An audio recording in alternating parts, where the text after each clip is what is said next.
Evan Walker, center, Bloomsdale Elementary. My name's Cliff Lee. I play tackle, and I'm to the St. Genevieve Elementary. Luke Goodwin, offensive guard, Virginia Elementary. Caleb Roth, right guard, Sacred Heart. Mike Kyler, offensive tackle, St. John Elementary. Connor Lawrence, offensive line, St. Joseph Elementary. Logan Gett, quarterback, St. Joseph Elementary. Bryce Rollinger, wide receiver, Valley Catholic Elementary. Brett Beezer, wide receiver, Weingarten, Missouri. Zach Bohr, running back, St. John Elementary. Seth Sievers, quarterback, St. Agnes. Peyton Matthews, wide receiver, Valley Catholic Elementary.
Luke Terry, Bloomsdale Elementary, defensive tackle. Bryce Rollinger, free safety, Valley Catholic Elementary. Jesse Kemper, outside linebacker, Bloomsdale Elementary. Kobe Hatfield, inside linebacker, St. Genevieve Elementary. Austin Bullock, inside linebacker, Bloomsdale Elementary. Anthony Nash, quarterback, Bloomsdale Elementary. Cliff Lee, defensive end, Weingarten. Evan Walker, defensive end, the Bloomsdale Elementary. Charles Finley, safety, St. John Elementary. Kyle Kiefer, quarterback, St. John Elementary. Caleb Roth, defensive end, Hillsborough. Dakota Arnold, defensive tackle, St. John Elementary. Christian Hale, defensive tackle, St. John Elementary. Clay Kyler, defensive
In 1963, Fleeg's Equipment was founded as a family-owned and operated business in St. Genevieve, where it remains to this day, selling exceptional equipment such as Case IH, Hustler Turf, Vermeer, Cub Cadet, Massey, and many more, helping with all your family and lawn needs.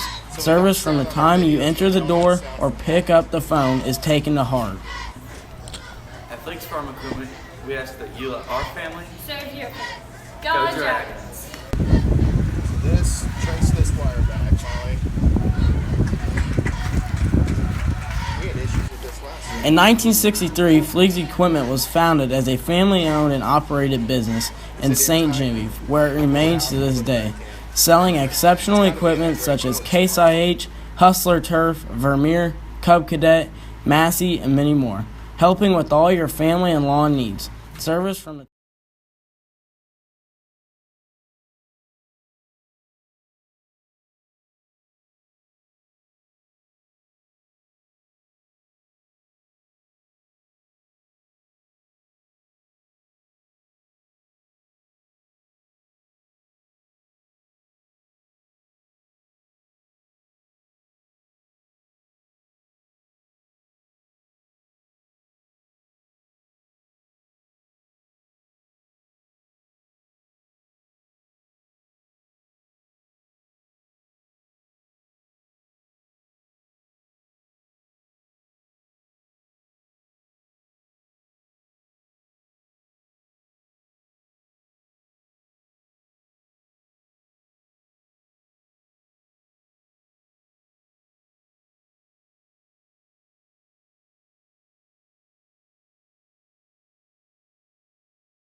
Potential is a proud supporter of all of our athletes and athletic programs. We hope that you don't have to come see us throughout your season, but understand that when you do, it is our job to get you back on the field or court as soon as possible.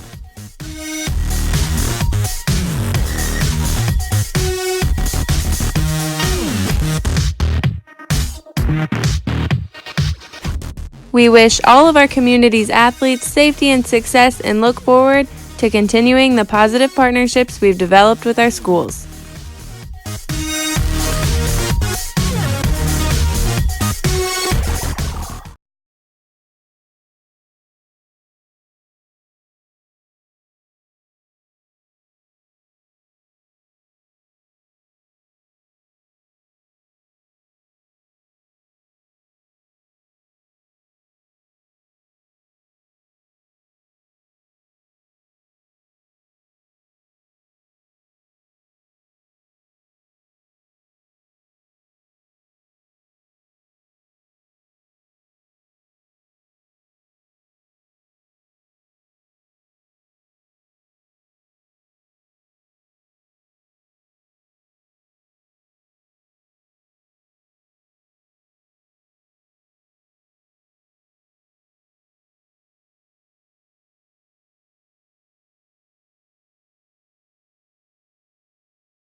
Remember, it's on like a 20-second delay. So, check. It's talking now? Check. What'd you do? What does? I don't. Oh. I already messed with that a while ago. So it's got to be yellow? So can you hear it now? She said she still can't hear it. Oh, never mind. We got it. All right. Thank you, buddy. All right. Bye.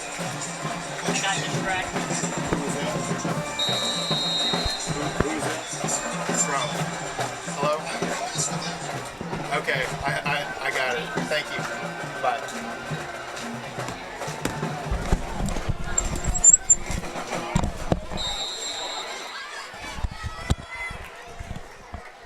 Good evening, ladies and gentlemen, and we apologize for that massive confusion with the audio.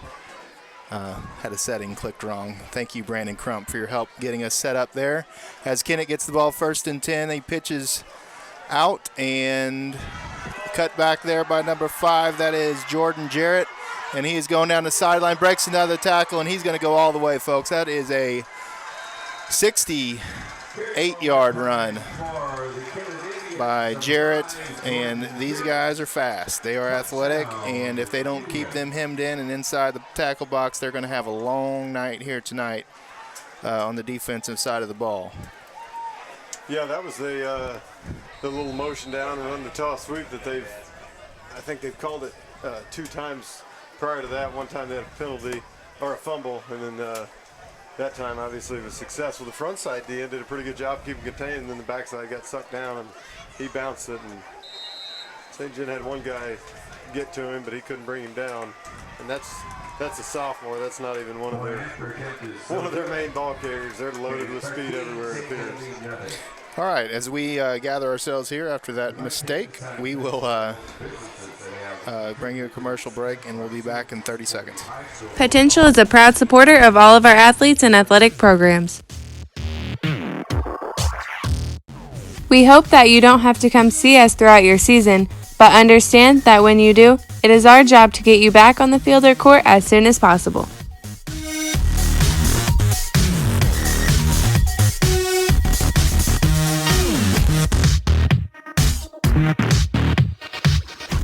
We wish all of our community's athletes safety and success and look forward to continuing the positive partnerships we've developed with our schools.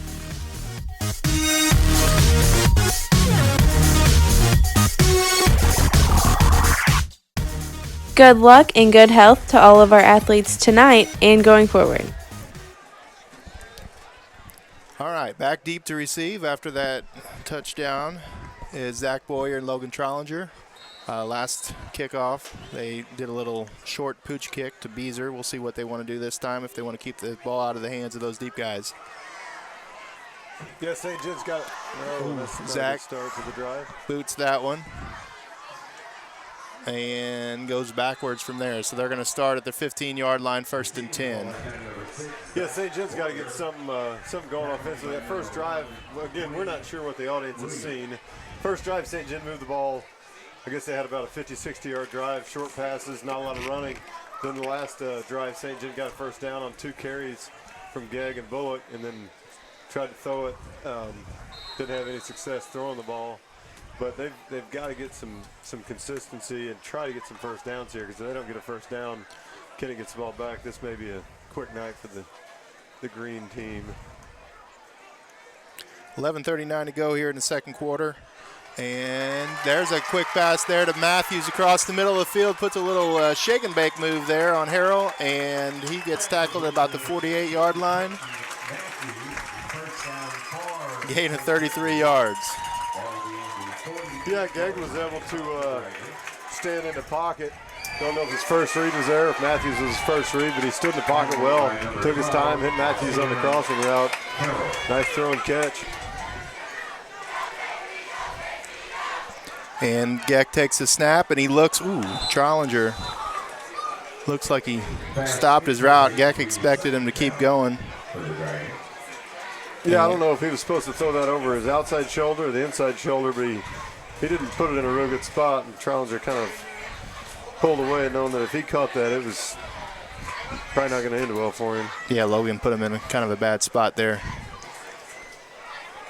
St. John, 3 receivers to the left side of Gag. Bullock flanked to his right, getting the signs from the sidelines. As we talked about, St. John looks like they're trying to, well, audience again may not have heard. We talked about them running the clock down, trying to waste a little time. St. John running the clock down, trying to keep the offense off the field, and then trying to get outside. That's going to be a tough task on this defense. Yeah, that's one of those plays Logan's really good at, that little jet sweep coming around. He's so quick on his feet and made some moves that time. Looked like he had space a couple different times, but these guys are just so fast on the outside that they close those gaps really quickly. Yeah, he was able to make one guy miss, but by the time he made him miss, it looked like there was 2 or 3 others waiting for him. St. John 3rd and 8 here. What do you think? This may be 2 downs. I think we're at this point of the field. I think it's an option anyway for Coach White, as Gak is rushed there, and that ball is caught, but I think he juggled it a little bit, and his elbow came down out of bounds before he gained possession, so Bryce Trollinger won't be credited with the catch on that one. And now we have that decision. Looks like he's going to drop back in a punt formation here. That's such a tough one. 4th and 8 there, 4th and a long 8. If you're able to get 4 there, you got a real good chance of going for it. Right now it looks like St. John's going to line up in their scrum. It's tough to get 8 yards on the scrum here, though. Yeah, they got the option to throw it if he sees it, but Gak elects to kick it away, and he kicks it out of bounds, and he'll get about 20 yards on that punt. Actually, they gave him a heck of a spot there. He's walking it back now. Still walking. 31-yard line, so they gave him about 20 yards on that punt.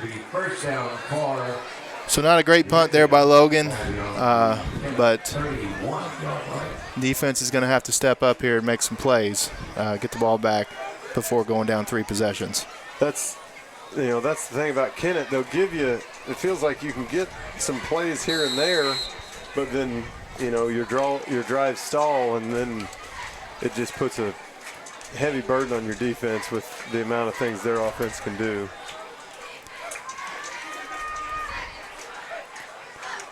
And there's the jet sweep action again, and they give it to the running back, Harrell, who gets to the outside on the left and then cuts all the way back to the other side. And blocking it back. There it is. They got it.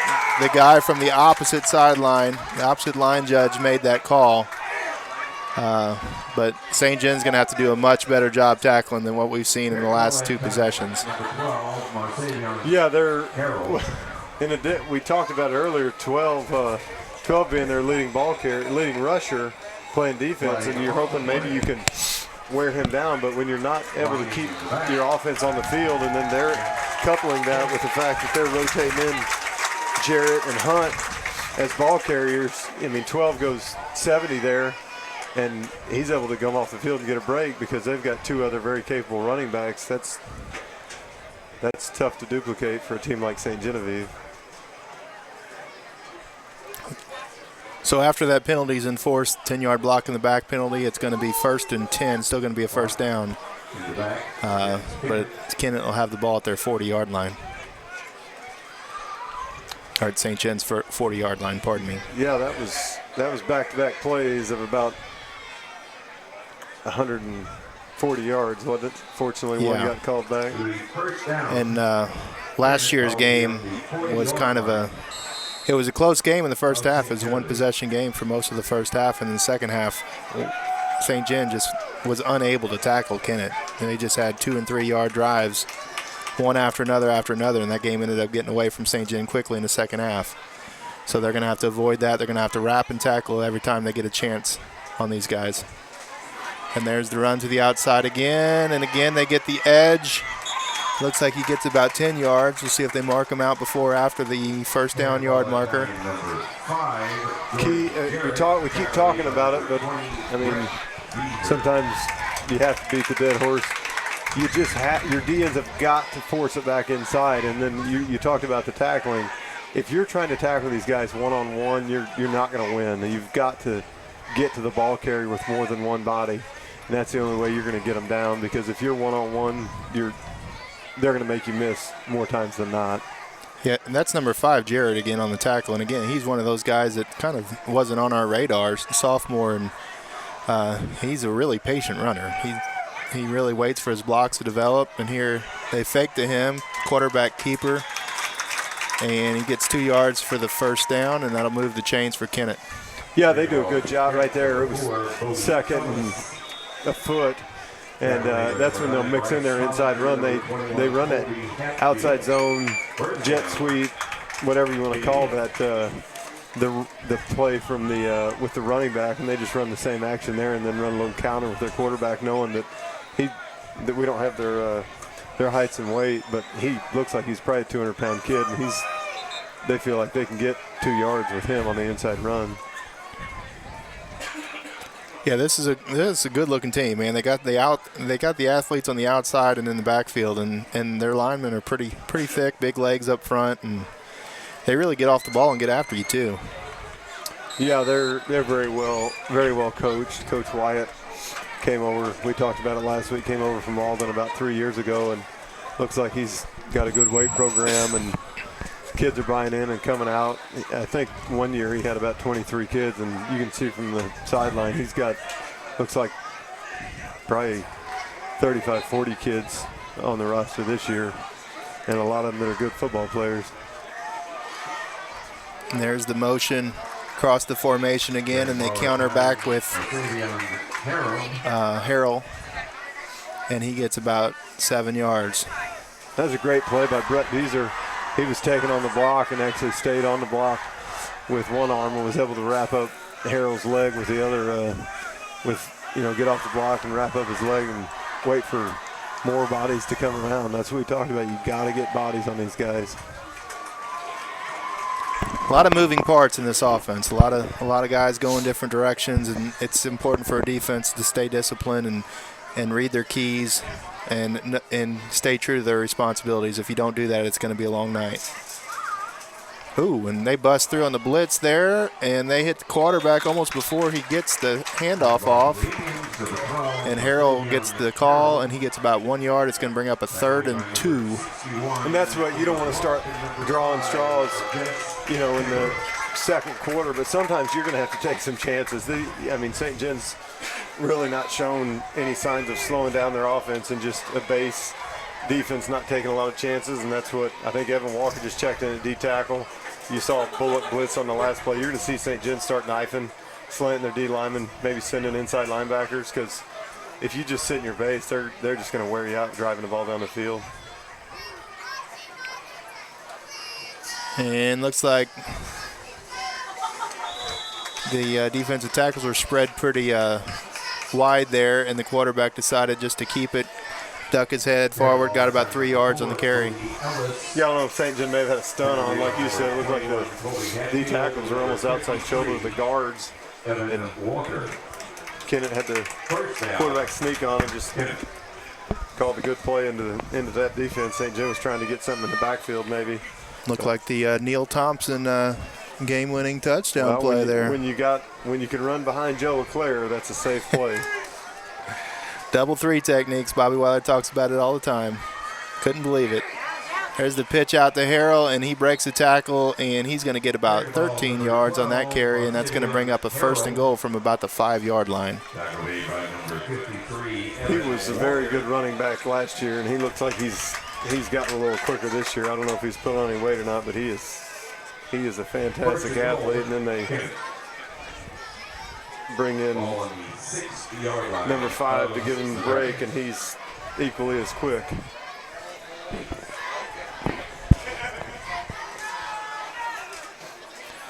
So 1st and goal, 2nd quarter, about 7.5 minutes remaining. Tight end comes off the line. He goes in motion to the right in the backfield now, and they hand to number 8, who spins his way to the goal line, and he's going to score. And that's Justin Hunt. Justin Hunt, they were really St. John's coach is really concerned about him on the defensive side of the ball. He's a defensive end. We didn't, we haven't heard anything about him on offense, but another part of this three-headed rushing attack that is very capable, very exciting to watch if you're a Kennett fan. So 19-0 Kennett here, pending the extra point. Camden Pritchett for the try, and it's good, and that's going to bring the score to 20-0 as we're about halfway through the second quarter. In 1963, Fleeg's Equipment was founded as a family-owned and operated business in St. Genevieve, where it remains to this day, selling exceptional equipment such as Case IH, Hustler Turf, Vermeer, Cub Cadet, Massey, and many more, helping with all your family and lawn needs. Service from the time you enter the door or pick up the phone is taken to heart. At Fleeg's Farm Equipment, we ask that you let our family serve your family. Go Dragons!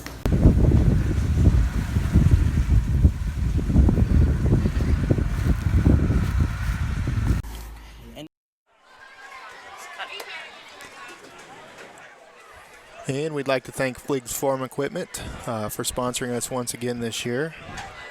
Also to Wholesome, Potential Therapy Services, and Drury Outdoors. We appreciate all they do for us and providing us with a little bit of monetary value to get some equipment to be able to bring these games to you and hopefully not screw it up like I did tonight. But kids do a good job preparing this and getting all these graphics and stuff ready, so I want to shout out to them. My broadcasting class is an excellent group of kids. As Boyer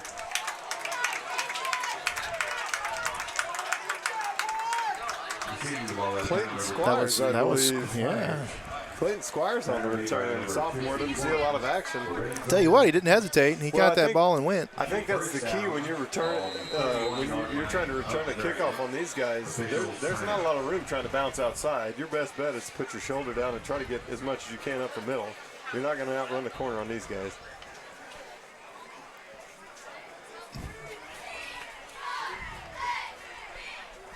So that's going to be a water timeout.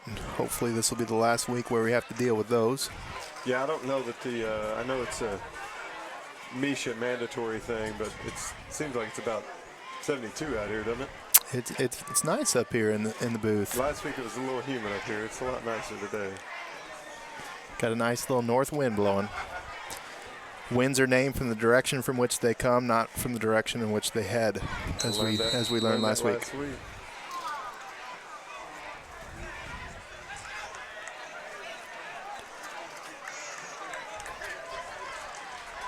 All right, so St. Gen taking over at the 31-yard line. Clayton Kreitler was injured last week, but he is playing here tonight. So they do have their entire starting offensive line healthy enough to play as Logan takes the snap. He rolls out to the right on the pitch. A flag down. Boyer gets the ball up for about 5 yards. See what the penalty is. In the area of a holding, that's what I would guess. Came in off early, but. Oh, could be a false start. It's definitely on St. Gen. Kennett will definitely accept this one. It is a hold. Holding. St. Genevieve. St. Gen ran haven't seen the speed option. Ran the speed option, actually had a pretty good play, but I guess part of that could be attributed to the hold more than likely. Yeah, they threw it right at the center, right off the bat. So unusual play, must have grabbed a leg or something. And Logan drops back, tipped at the line of scrimmage, and it's still caught by Matthews. Matthews is only going to get about 2 yards as he had to come back for that ball after it was tipped. And that'll make it second down and 18. Good to see Peyton get a couple early catches, though, in this game. Yeah, Matthews, he's had some drops in the first 2 games. He every catch of the ball tonight, I think he's made the play. That's a lot different game than is played on Monday nights. Bigger, faster guys, and it's a lot bigger crowds. Can be just a lot more intimidating for kids. He'll get his feet under him. He'll do a good job for St. Gen. And second down, Geck takes the snap, quick pass out to the left. Again, that ball was tipped at the line of scrimmage before it could get out to Beezer. We do have an update from the SEMO tournament. Our volleyball team is in action tonight. Their first game was against Perryville. They split that. Perryville won the first game 25-22, and St. John came back and won the second set by the same score. So they'll be playing again here in just a bit in their second game of the evening. We'll talk about the volleyball team a little bit at halftime as Logan Geck fakes the pass, keeps it. He's going to get about 10 yards on the carry up the middle, and that'll bring up a third and manageable situation, 8 or 9 yards. That's all you can do in that situation. Oh, fourth down. Sorry, I lied.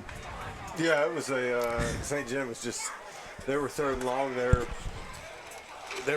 Kennett was willing to give up the stop to the inside receiver, but they were willing to give it up because it was 3rd and 20, and they were going to say, we'll give you 10. St. John took the quarterback draw and got about 10, but it's a pretty risky spot to be going for it. St. John's got to go with a safe punt. And Logan gets a pretty good punt away over the receiver's head. Great bounce, and that's going to be a long punt of about 66 yards. Yeah, he boomed it, and Harrell went back and was going to try to catch it over his shoulder. It would have probably really benefited St. John if he would have tried to do it, because I don't know that he could have pulled that off, and St. John might have gotten a cheapy turnover, but he made the wise decision to let it roll. And fortunately, it's given Kennett a long field, but unfortunately, St. John hadn't shown many signs of stopping them thus far.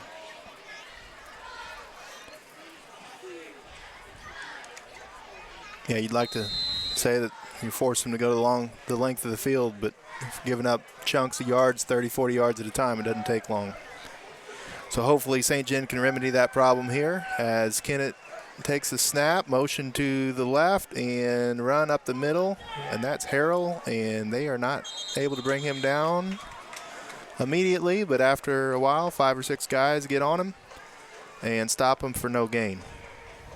Yeah, the running backs from Kennett haven't had much success on the inside runs. As a matter of fact, they just haven't. Even the quarterback, when he's running inside, his longest run, I think it's about 4 or 5 yards. But it's just when they want the edge, they seem to get it. That's when they have had their most success. And again, still not even a pass called, correct?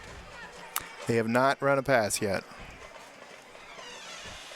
And it took them probably 3 series last week before they ran a pass. So definitely not what they want to do as they line up foot to foot, run all that motion back behind the quarterback, try to get you with some misdirection stuff as they fake to the running back.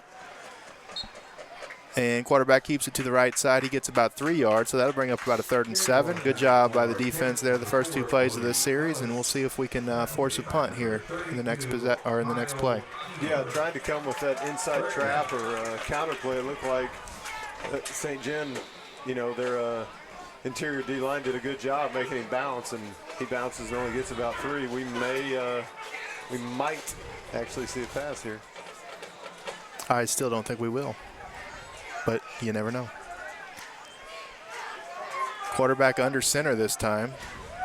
This is where they like to run their toss sweep. And their play fake. They are going to try to throw the ball here, and there's a pass over the middle. Had a guy open. Oh, with a penalty. Ooh, be careful there. Bullock playing with fire there, but no call on the play, and that's going to force a punt from Kennett. They motion that guy down, and they like to run play action off of it. The quarterback, I saw him do that last week in the game. He's had guys open, and for some reason he likes to sit in the pocket and see how far he can throw it. That time he tried to hit the crosser, but he had 2 guys open in the middle of the field, but he opted not to throw it to them. And the punt is away. Low line drive punt taken by Trollinger at the 40, and he's tackled immediately at the 39. But St. John starts with good field position at the 39-yard line of Kennett. Good opportunity for St. John here to capitalize and cut into this Kennett lead. Yeah, St. John took advantage of Gegg's monster punt there. They flipped the field. They hit about a 65-yarder, and Kennett were able to stop Kennett, and Kennett hit about a 30-yarder. And, yeah, this is the best starting field position they've had. But, I mean, the good thing about this is they're in 4-down territory, so whatever they do, they should have 4 downs to try to pick up 10 yards. Mark Vogt yelling at you on YouTube because you're not loud enough. Adam, I turned you up a little bit. Thank you. Thanks, Coach Vogt. My bad.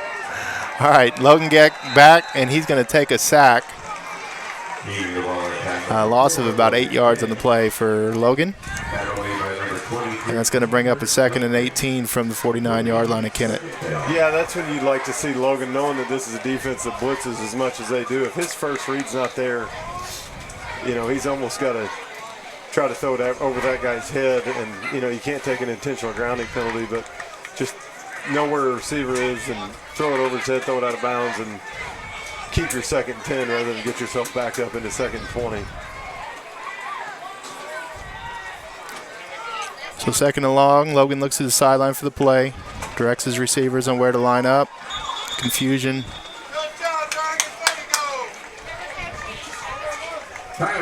And timeout St. John. That'll be their first timeout of the half. Molly Barr wants to say hi to Coach Vogt.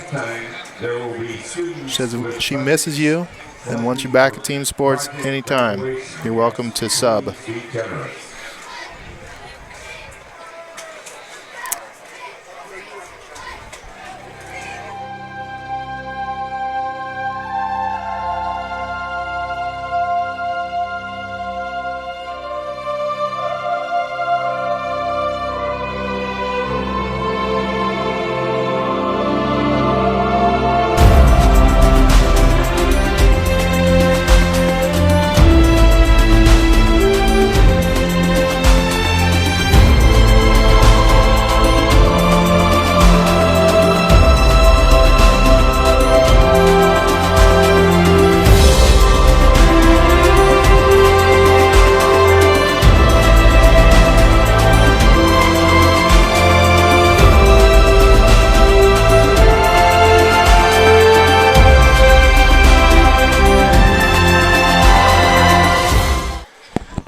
Thank Wholesome for their support again this year as well.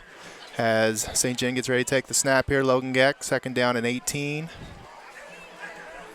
Moves Bullock to his left side, and it's going to be a little lead play for the quarterback, and Kennett is all over that one, and that's going to bring up a 3rd and very long for St. John. Quick rundown of some scores in the area. We got Central beating Fredericktown. Central looking for their first win of the season. Farmington up big early on Hillsboro, 35-0. Farmington's got a pretty good squad this year. We got Potosi up 13-0 over Perryville. As Perryville's undefeated at this point. And North County 26-21. That's a high-scoring game in the first half of that game over Festus. So Logan Geck takes the snap, throws to the outside. That ball's tipped again, but still caught by Trollinger, and Trollinger's going to get this to a situation where it looks like they're probably going to be able to go for it on 3rd and 7. That's at least the 3rd ball that's been tipped at the line of scrimmage. Yeah, they just got big active big kids with active hands up there, getting their hand. If they're not getting to the quarterback, they're getting their hands up in throwing lanes. St. John here, only 2 minutes left, which is this is a tough call. Because if you don't get it, you're giving them good field position, but you're also down 20-0, and you haven't had, since the first drive, you haven't had real good opportunities to score. You've got to go for it here and hope you can get 8 yards. So 4th and 8. Logan back, no back, takes a snap, quick throw, and that ball looked like the receiver was interrupted there with his route. Harold jumped up, forced Matthews to jump to the inside. And Logan threw where he would have gone if the route wasn't impeded. And that ball falls incomplete. Kennett's going to take back over, and this is a huge, huge task here put in front of St. John to stop Kennett from scoring before halftime. Yeah, St. John trying to run a little man pick play there. Have one guy kind of impede Matthews' guy's path to him and hit the slant underneath. And it seems easy in practice, but it's just a tough timing throw. Like you said, this is a dangerous situation for St. John. Quarterback under center, and he fakes the inside run, and he keeps it, puts his back to the end zone and drives his feet, getting about 4 yards. But that's a win for St. John. That's going to force Kennett to hurry up here. Anytime St. John or Kennett is willing to run Ellis, I'd be content to give him that if I was St. John. He's not taking anything away from him. He seems to be a good leader, a good quarterback. But if I can keep the ball out of 5, 12, and 8's hands, then I'd be very willing to do that if I was St. John. I concur. 2nd down and 6. Play action pass. They swing it to the outside, and he's tackled inbounds. We'll see if Kennett wants to take a timeout here. 3rd and 2, and they do. 3rd and 4. They actually did not give him a very good spot. I guess his knee was down on the turf. That's a good effort by the St. John defense. I know Jesse Kemper was behind the ball carrier, clipped his ankles, and then one of the other D-backs or linebackers was able to come over the top and force him to the ground. Good play action by Kennett, better defense by St. John. Yeah, 1:12 seconds left. Kennett doesn't get it here. They're probably going to be forced to punt. I wouldn't think that they'd want to give St. John a chance to get any points on the board before half. I don't think they'd want to give them that kind of field position. So big play here for St. John. If they can stop them here, they probably get the ball back, and at the very worst, go into halftime trailing by 20. Yeah, this is a tough ask, like you said. If they Kennett's going to try to get 3, I would think. But the scary part is if they get 3.5 or 2.5, you don't know if they're going to go for it or not. Logic would say you need to punt it, but with their St. John's inability to move the ball, they might be willing to risk it. But who knows with a 20-point lead, or if they get it here, it really doesn't matter. Press coverage out here on the outside, motion to the left, and they're going to give to Harrell up front. Harrell's going to get the first down and a lot more as he may be going to the end zone. He's pushed out of bounds by the last man standing there. Looks like Bryce Trollinger got him out of bounds, but he got down to the 25-yard line before he was pushed out. Looks like they're going to mark him out about the 27. Yeah, just weapons everywhere. They send the guy in jet motion. I don't know if that was number 1 Williams or not. I assume it was. He was the guy that they ran a ton of jet with last year, and I don't know that he's even got any carries tonight. But just the threat of him, the defenses, the linebackers have got to take a step with it. And once they do that, they're almost unable to catch up with the ball carrier coming back on the counter. Yeah, I know the coaches just really harped this week at their about keeping contained and forcing everything inside. And sometimes you bounce out too much, and then that inside opens up pretty wide open. And here's the fake pitch, and they're going to throw. Good ball there. And just outside the outstretched arms of the receiver. And that's going to bring up 2nd and 10. That's a play they hit us with at least once last year. They may have hit us twice with it. They motioned that guy down, and tonight they've run 3 sweeps off of that, and then they ran a play action with a fake handoff last series, and then that series they faked the sweep, and your D-backs just get caught up because they see that same motion, and then they want to come up and tackle the sweep, and then the receiver's able to just sneak in behind them. It's a well-designed play, but St. John's seen it a bunch just tonight. They should be ready for it. And there's the run to the outside with a couple lead blockers from the offensive line pulling out in front of him. And he's going to get about 6 yards. Kennett's going to take their second time out of the half with 52 seconds left to play in the first half. You saw Fleeg at the lefty end for St. John on that one. He did a good job. He's not going to get, there's no stats for that. He's not going to get his name on the loudspeaker, but he kept his outside arm free. He forced him back inside, and St. John was able to tackle him for about a 5-yard gain. That's what we're talking about. If you can force him inside, you can keep him from housing it, but if your DNs get hooked, there's not a lot of guys from St. John that are going to catch these guys once they get outside. So 3rd down and 7, 52 seconds left in the half. Kennett's shown the ability to run the ball both inside and outside. Haven't had any completions through the air yet. Offensive coordinator for Kennett right now. What'd you do here, Coach Sherry? 3rd and 7, I wouldn't, with 1 timeout left, I wouldn't feel any pressure trying to throw the ball yet. I'd try to get it on the ground and see if I can get it to more manageable 4th and 2. They've shown a lot of success getting 2 yards when they wanted it with their quarterback on inside runs or any sort of outside run with their running backs. I agree. I'd give the ball to number 12 here and let him do his thing. As they run a little reverse play, little inside handoff there with that wing position. I didn't get a number on that. I'm not sure who they handed it to. It was, a little double handoff, kind of that play that, who was it, Harrisonville used to run that offense where they had that. And they're going to get their timeout because it's close enough that the refs are going to measure it. No, they're not going to measure it. They're going to call it. They're going to say it's 4th, but they stopped the clock in doing so. All right, so Kennett rushes up to the ball. They get foot to foot, under center. Quarterback's got the ball, going for the quarterback sneak. Oh, my goodness. What a hit. Is that Luke Terry? I think it was Luke Terry on the hit. Unfortunately, I think St. John lined up offsides. Maybe that's how he got there so quick. False start on Kennett. That is a huge penalty for Kennett. That's going to make it 4th and a long 5. But what a play there. Luke Terry comes straight across, and he hit him behind the line of scrimmage. If they wouldn't have called that penalty, it would have been St. John ball. Yeah, that's actually unfortunate for St. John. Like you said, that was a stop. Kennett got fortunate to make a mistake, which is odd to say.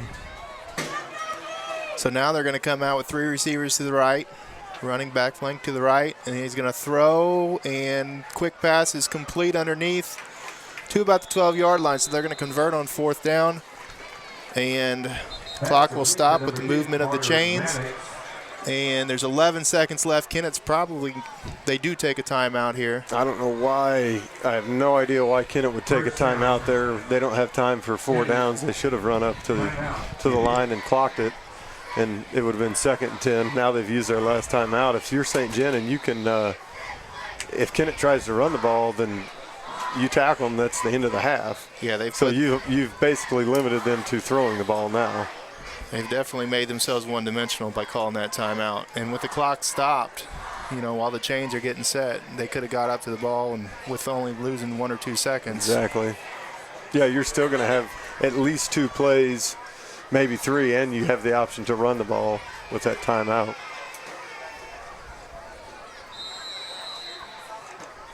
So we'll see what Kennett comes out with. Same personnel, it looks like. And got a tight end to the right. Looks like we've got an unbalanced look here. And a wing. And he throws, and that's complete. That's the running back. Yeah, that was a funky formation they threw at him there. They had looked like an extra tackle in the game, and he was covered up by a tight end. And then they brought that receiver in and did some crossing there with the tight end and the receiver. And yeah, that the running back was like left all by himself. That was tricky. They the tight end and the wing ran their crossing routes, and you get locked onto them, and then you get down there. You got to play man coverage. You can't sit in zone, and then you get 12 one-on-one with an inside linebacker. That's a matchup that 12 is going to win 9 times out of 10, probably 99 times out of 100.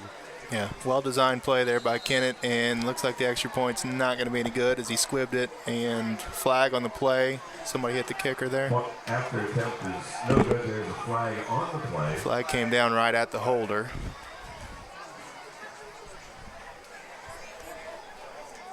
Yeah, if we found a weakness for Kennett, their kicker doesn't appear to be as sound as the rest of their team. Not as sound as the kid from Valley last week who kicked everything out the back of the end zone. Yeah, you don't see a lot of 73-yard kickoffs at the high school level.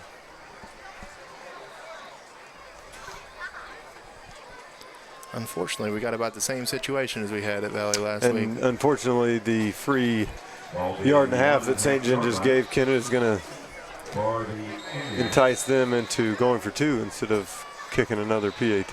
I think maybe kicking the PAT enticed them into not kicking the PAT. That's a good point. As Kennett lines up under center, and they're going to pitch it out to the outside, and it's right at the goal line, and they stopped him.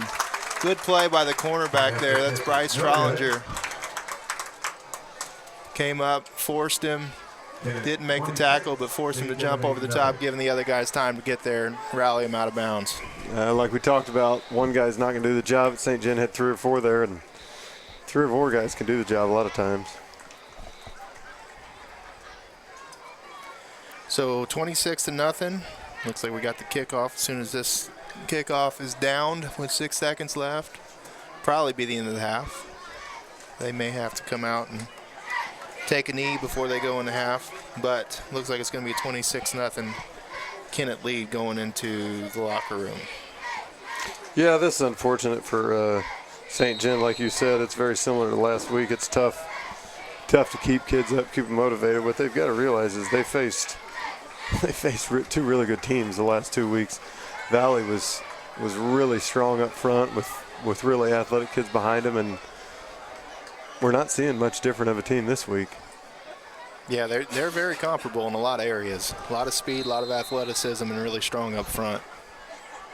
So Valley's probably the #1 team in Class 1, and Kennett came in ranked #9 in Class 3, and they're solid. They are not your typical, boot heel team that we've seen over the course of the last decade. They're a lot of skill, a lot of athleticism, and they're very well coached as well. That's a pretty potent combination. Reminds you a lot of some of those St. Louis teams, Burroughs teams, and Miller Career Academy of years back. A lot of athleticism. I think that's the big thing. That not try to take anything away from any coaches, trying to be more complimentary of Coach Wyatt. He's not. He takes advantage of his athletes. He doesn't rely on his athletes. That's you see a lot of guys do that. Well, let's just run toss sweep and see how many times we can get outside and see how fast we are. He doesn't do that. If he runs toss sweep, he runs it with a purpose. He's used that to set up his pass play. They haven't had a lot of success with it, but they do things to set up other things, and he puts his kids in position to be successful. He's a very good coach, and they're a very good team. So 26-0 halftime lead, and the Marching Dragons take the field, and we'll let you enjoy some of their performance here this evening as we take a quick break, and we'll be back with you before the start of the second half.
All right, and this is Kyle Schweiss, and we are back here at halftime as we await the team's arrivals here in the second half. Just to get you caught up on some action in the school district outside of the football team.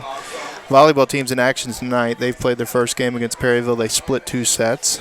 We do have some highlights from some of their action over the course of the last week, and we'll bring you some of those highlights now.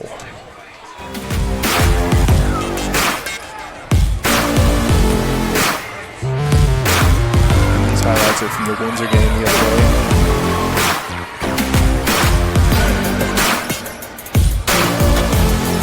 Nice job by Mason Reynolds making sure you're putting this together for us, for you guys to see. They lost that game to Windsor in straight sets. Still without their middle blocker, their senior middle blocker, who plays all the way around, plays back row as well. Julian McClin caused them to have to adjust their rotation quite a bit. Got a couple sophomores forced into action, getting some valuable experience, but they've started the season 1-2 so far. They've lost to Windsor as well as to a really good Festus team, and they beat Jefferson R7. And tonight, splitting the first game with Perryville. Not sure who their next opponent is, but they should be playing probably as we speak. Also put together some highlights from the St. John Valley game last week. So if you were unable to see that, here's some of those highlights. Thank you to Anthony Nash for putting these together. Wasn't a great game for the Dragons, but did have some highlights in there. There you see a big run by Zach Boyer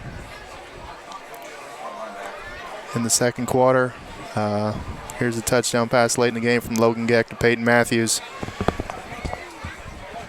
And here's the interception, I believe, by Logan Trollinger.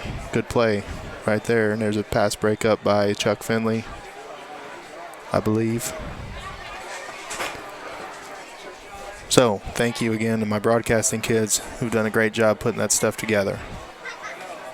Some stuff you may have missed early because the audio issues. There's the leading stat getters for Kennett. Bodie Ellis, the quarterback. Notice he's only thrown the ball 15 times in the first 2 games. Threw the ball, 3 times a night, 5 times a night, and completed 3. 1 for a touchdown. And, the touchdown pass right at the end. And I think, Coach Harry, you got those stats for the first half? For St. John, again, as we talked about last week, these are rough. Got St. John on 5 yards rushing for the half. Most of the carries were Geck, a few called runs, but a lot of sacks. And then receiving, I've got Matthews 5 catches for 60, Logan Trollinger 4 catches for 39, Bryce Trollinger 1 for 6, and Logan Gegg at roughly 10 for 21 for about 105 yards. So able to move the ball a little bit through the air, not much on the ground again this week. Next week, looking forward, we're at Potosi. Again, that's one of those places that's tough for us to broadcast from. We'll do what we can to get you that game, but a lot like Dexter, we just don't get much of a signal there. So we'll see what we can put together for you next week. No guarantees. And then we come back home to play Park Hills in week 5. Park Hills off to an 0-2 start, but they're winning tonight. Look like they're going to get their first victory of the season against Perryville, I believe. Fredericktown. Yeah, Park Hill's kind of just a mirror image of us right now. They opened the season with St. Clair, who going into tonight was 2-0. St. Clair's going to be a big physical option-style team. And then last week, Park Hills had Country Day, who's ranked 5th or 6th in Class 4. So they start out 0-2, but 2 very good opponents. And then tonight they're getting Fredericktown, who was 1-1 going into tonight, but not really sure exactly how good they are. And then St. John, of course, won their first game against the Dexter team that appears to be down. Took another one on the chin last week. And then a very good Valley team and what seems to be a Kennett team with not a lot of weaknesses. So right now, St. John and Park Hills, I don't. Hopefully, there's not a lot of difference. Big game next week though with Potosi. They're going to just be monsters up front. They've gone to a really run-based offense, a lot of motion, which obviously St. John's going to have to work on. They've kind of struggled with all the stuff that Kennett's thrown at them, but at least Potosi's probably going to do it out of one formation. Kennett does it from lots of different looks. Yeah, and Kennett has a lot more athletic guys to hand the ball to I would agree once they that. get the snap. I would agree with that. But so this is a rough stretch in the schedule. I don't think that's a surprise to anyone when you look at the schedule preseason that week 2 and 3 were going to be a pretty tall task for the Dragons. But after that, Central week 5 we said, and then we've got Perryville coming in for homecoming, DeSoto and Fredericktown the following 2 weeks, and then we end the season with Brentwood. So it will get a little easier from a schedule perspective, but as a coach and as a fan, you want to see this team start to gel and start to put some things together, both offensively and defensively, and start to show some improvement. Yeah, you just got to keep them together and keep believing in what you're doing and what they're doing. If you could, you get out of this, everybody's all down. St. John gets hot, and all of a sudden they're 3-2 after 5 games and heading into a very favorable portion of their schedule. You can look at a pretty good season, but you just got to believe in what you're doing. And that ball is bobbled about 3 times back there. The receiver picked it up, got as much as he could, got to about the 23-yard line where Kennett will take over 1st and 10 to start the second half.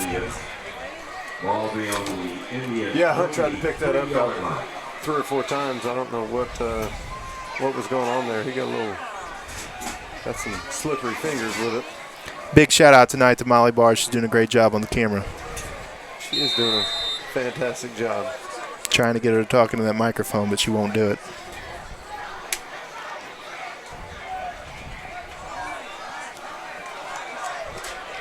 All right, so Kennett comes out 1st and 10.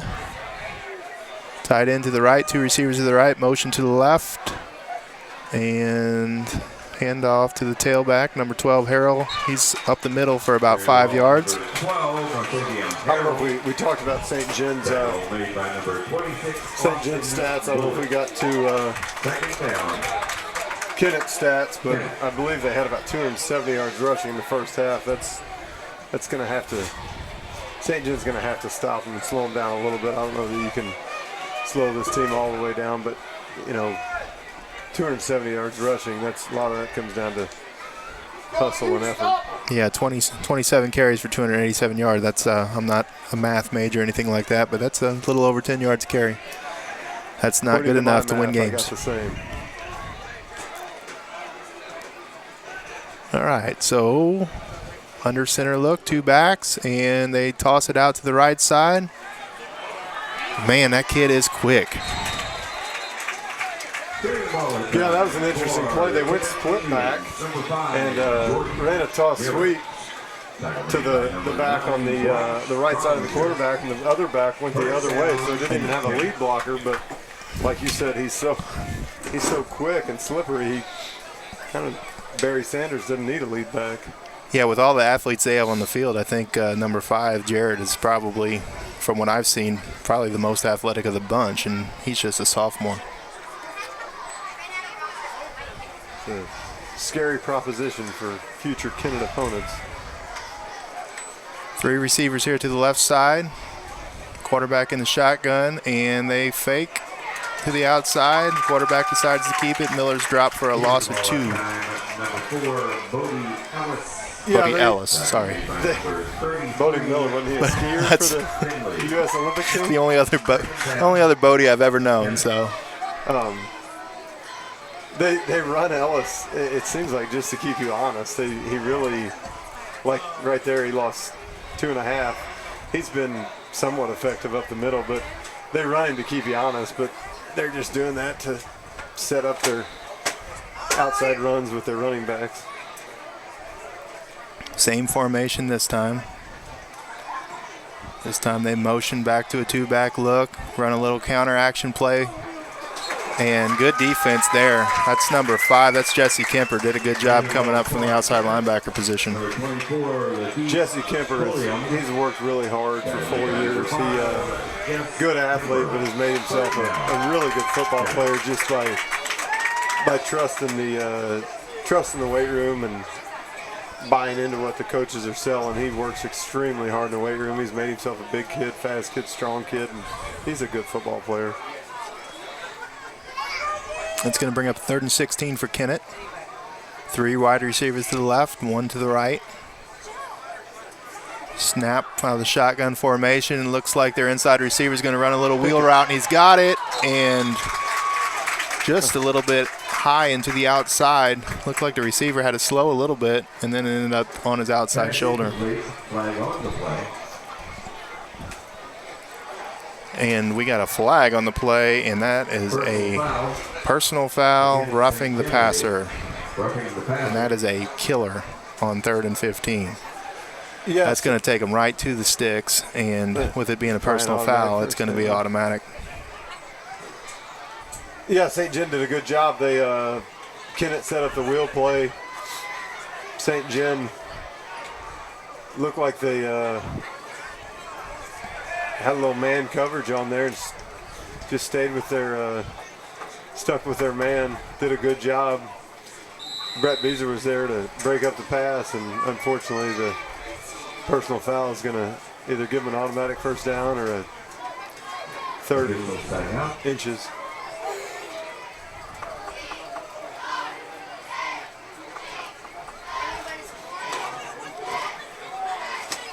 Well, it looked like the way they were originally spotting it. He had it by about a yard, and then they moved it back a yard, and now it's right on that stick, and they're going to give it to him. Boy, that was about an inch either way. That's a killer penalty right there. Can't have those. That's a game changer.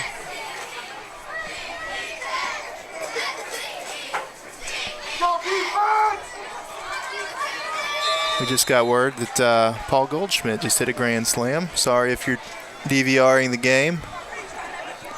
But last check it was 0-0, so it's at least 4-0. Oh, and there's a little trap play on the inside to the fullback. Haven't seen that much tonight. I think Coach Weiler has already left, but he would be very proud to see the little slide trap. His team, he and Coach Tolzer were masters of that play. Always ran it with a lot of success with their big fullback. And ironically, was that Coach Weiler that sent that text that Goldschmidt hit a home run? That was Coach Weiler that called him Goldsmith, straight out of the vernacular of Mike Shannon. Goldsmith.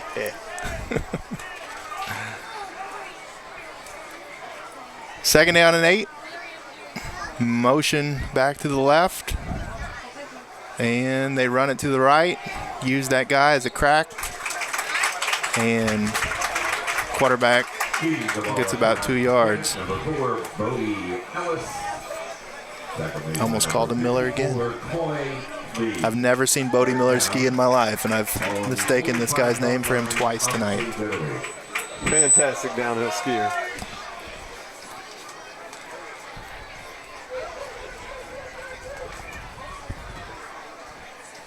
Kennett being pretty deliberate with their pace here, 26-0 lead. I'm sure they'd like to get the running clock, but they're going to take their time. They're going to try to run the clock down and get this game over with as quickly as possible. With their offense, it's a running clock no matter what, because they just ground and pound it. Not many stoppages. And as I say that, they call a timeout in the third quarter. Up by 26. Up by 26, 5 minutes into the third quarter. So. Yeah, it looks like Coach Wyatt might be getting a little frustrated. They had a play about a couple first downs ago where the quarterback and running backs, it was a little toss play they ran. He was a little confused as to what exactly he was supposed to be doing. And right now it looks like they were a little confused again. 26-0 high school kids tend to lose focus a lot. He's probably giving them just a polite talking to, I'm sure, about what they need to be doing better.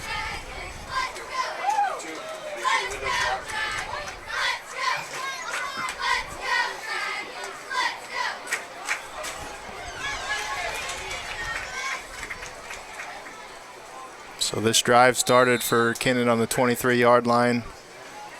32 yards later, and about 5 minutes later, Kennett has the ball on St. John's 45-yard line. Official timeout. Oh, we got a water break. And with that being said,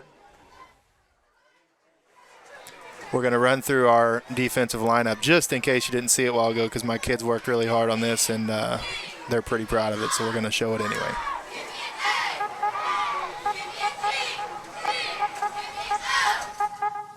Luke Terry, Bluesdale Elementary, defensive tackle. Bryce Trollinger, free safety, Valley Catholic Elementary. Jesse Kemper, outside linebacker, Bloomsdale Elementary. Kobe Hatfield, inside linebacker, St. Genevieve Elementary.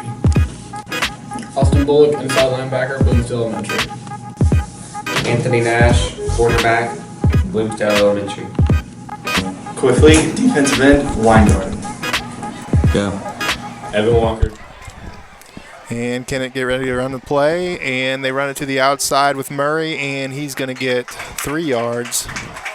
And that's going to bring up 4th and medium, probably 4th and 4. Kennett, number 12, Fabian Harrell. Are you just making these names Number 54, Boyd. Harrell. What did I say? Murray. Fourth down. Not Murray. Sorry. I was so focused on the pronunciation of their first names, I did not put enough time and effort into the last names. Yeah, St. Jim's DN seemed to be making an adjustment, trying to string things out. Doing a lot better job containing these guys in the second half. Motion down, be ready for play action. Under center. Oh, and they're going to call another timeout at 4th and 5. Trying to get them with the freeze play on that one. They've shown that action 4 times tonight. They've run a couple play actions off of it and numerous toss sweeps off of it. They're going to run that action and try to get St. Jim to jump, it looks like. Coach Toombs says that Molly needs to do the camera every week because she's much better at it than Schweiss is. So congratulations, you're hired.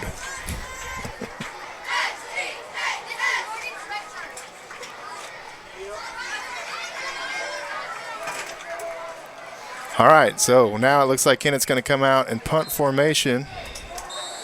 4th and 5 from inside Dragon territory, and they're going to punt it away, or at least it appears so. And St. John has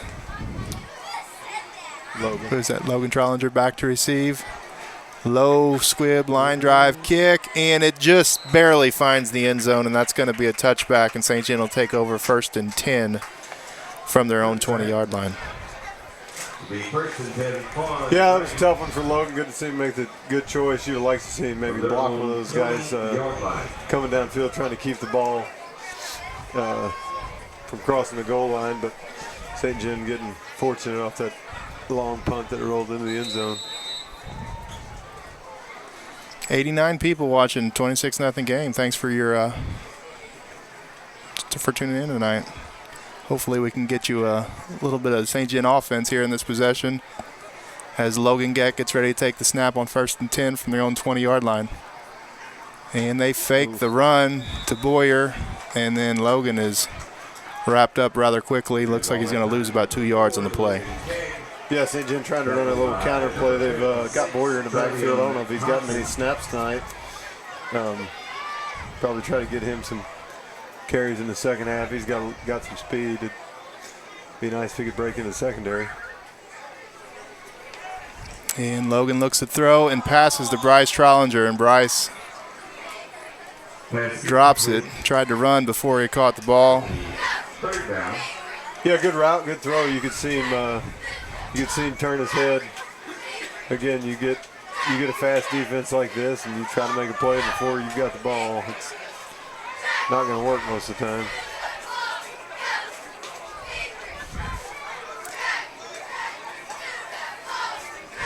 Offensive coach is signaling in the play from the sideline here. This is a tough one.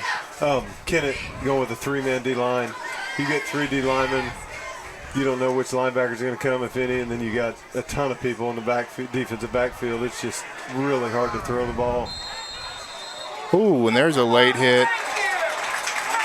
Well, Kennett was the beneficiary of a silly penalty by St. John just a little bit ago, and now they cost themselves on that play as Logan Geck was hit about 6 yards out of bounds, and that's going to give St. John a penalty or a first down virtue of the penalty. Yeah, that was about the only thing Logan could do, like we talked about. They looked like they sent 4 or 5. That's a lot of bodies in coverage, and you're getting pressured because linemen don't always pick up those blitzing linebackers, and it's tough defense to throw into.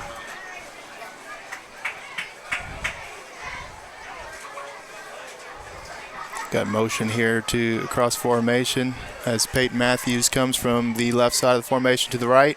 3 receivers now on the right side of Logan. Snap was late.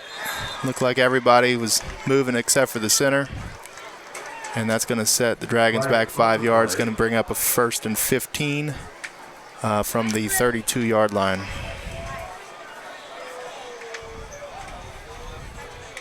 Yeah, if St. John wants to run that guy in motion, they're probably going to be they're going to get a good look as to which linebackers are coming, and that time they're probably going to try to throw something quick over here to the trips, because you could see both insides are probably going to blitz on that one.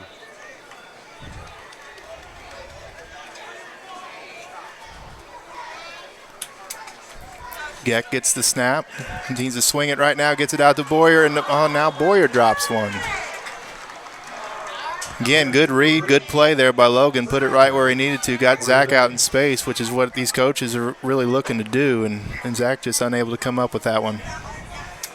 Again, that's two throws this drive that have been right on the money, and you know, they're high school kids. They're going to make mistakes. Yeah, he had a lot of room to run there.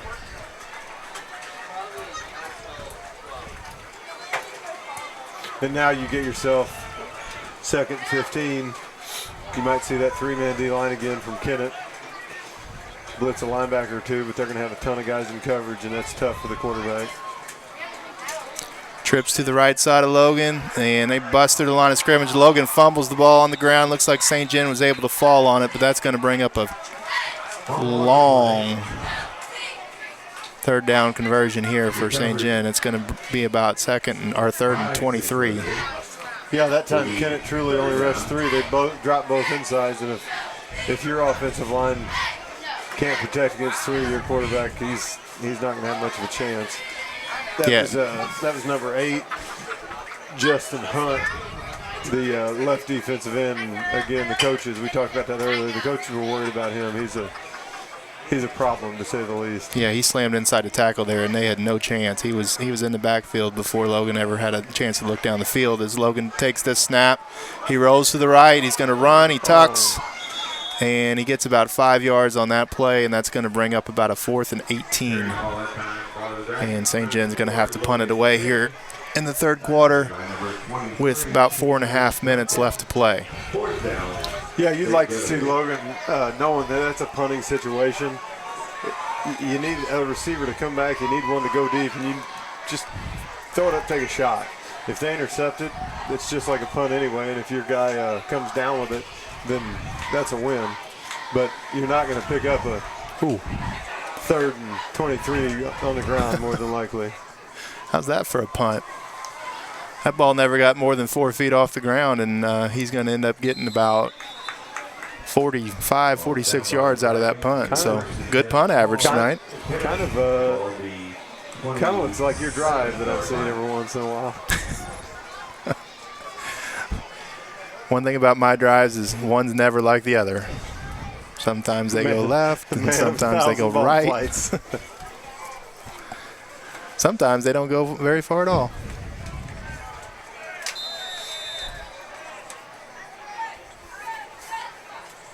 I was supposed to dust the old clubs off for tomorrow, and plans have changed. Family has dictated a change in those plans, so I guess they're going to have to stay dusty. Mine remain dusty, and that's a good thing. I get too angry playing anymore. There's a handoff. Ooh, good hit there. Who was that? I don't know, one of the D-line, maybe Evan Walker. Yeah, that's Evan, 63. Knifed or just stayed really low. Coach Wyatt, like we talked about, he's content trying to run a little clock here. I think he wants to establish an inside run. If you can be disappointed in something in the first half, I think it'd probably be their ability to run inside the tackles. They've not had a lot of success. I think he knows they can run outside the tackles, but if you're going to beat good teams and make a playoff run, you're going to have to be able to run inside the tackles. Ooh, good shifty run there by Kennett. Looked like he had no room to go anywhere and ended up getting about 6 yards on that play. Yeah, another pass. We haven't seen too many from Kennett. Third down for the Indians. Just, again, finding ways to get the ball on the edge. That was Carter Maddox who caught that. We haven't seen him touch the ball, I don't believe, but they've got a lot of guys that they can get the ball to. Gonna have to get some stronger prescription contacts. I can't see that far on that side of the field. I just heard the voice of the Dragons Art Armbruster say it. And there's a little bootleg out to the right, and pass is complete. And that's going to be enough for a Kennett first down as they keep the chains moving and the clock moving. Good play action pass. That's one thing they do really well. They're able to mimic their backfield action and make it look like a run, and their quarterback sells it really well. Get your linebackers flowing. That's a good down for it. 3rd and 5. They could run it. They could throw it. You run a good play action pass. You get your linebackers pursuing run pretty heavy. And that was Tanner Duncan caught that ball. That's the first time we've heard his name tonight. So they just keep coming with these pass catchers and ball carriers. And he's another sophomore.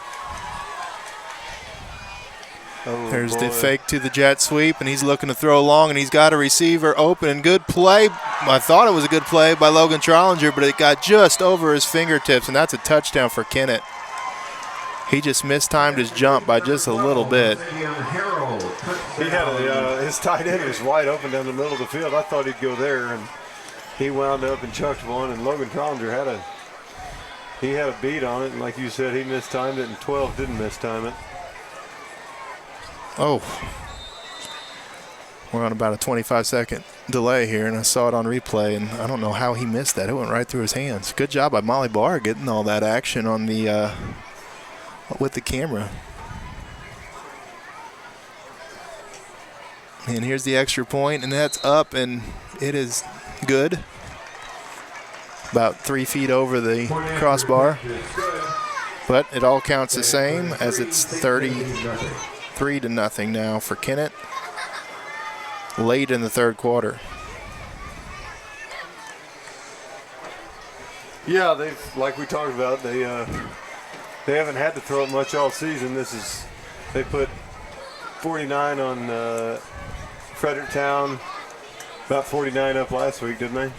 Yeah, but I think their defense might have put 28 up. That's true. And then this week they've mixed in pass when they've wanted to, but I guess that last drive in the first half they kind of needed to throw in the to move the ball down the field with not a lot of time, but that's something that they're probably going to need to get better at because they're going to be able to score running the ball on a lot of teams. So you'll see them working throughout the season, I would think, throwing the ball because this kid's capable. If they put some work into it, they're going to have a balanced offense and be even tougher to stop, which is surprising to say. Frightening to say. They have an interesting matchup next week. They play Caruthersville. That should be a heck of a ball game. Caruthersville's up on Valley, or at least they were at halftime, 24-13. So be interesting to see how these two teams match up next week. I think Valley scored again. I think it's 24-20. But yeah, we talked about Valley being Kennett being a lot like Valley. I would say Caruthersville's probably a lot like Kennett. They're going to have athletes. They're going to run a lot of motion. They're going to run. They'll run some veer, and they'll have some plays off their motion stuff. Another well-coached team with strong kids and good football tradition. Some other scores to pass along as we wait for this play to happen. Fest is still up 35-26 over North County. Central up 23-7 over Fredericktown. That's in the fourth quarter. Farmington 48-0 over Hillsboro. Potosi 27-13 over Perryville. Windsor closed the gap on DeSoto. It's now 19-13. And then Caruthersville over Valley 24-20 at this point as Logan somehow finds a way to get that ball out to Peyton Matthews, and Matthews is tripped up. Looked like he had some room to run there, but got shut down right at the line of scrimmage. These guys just close so fast.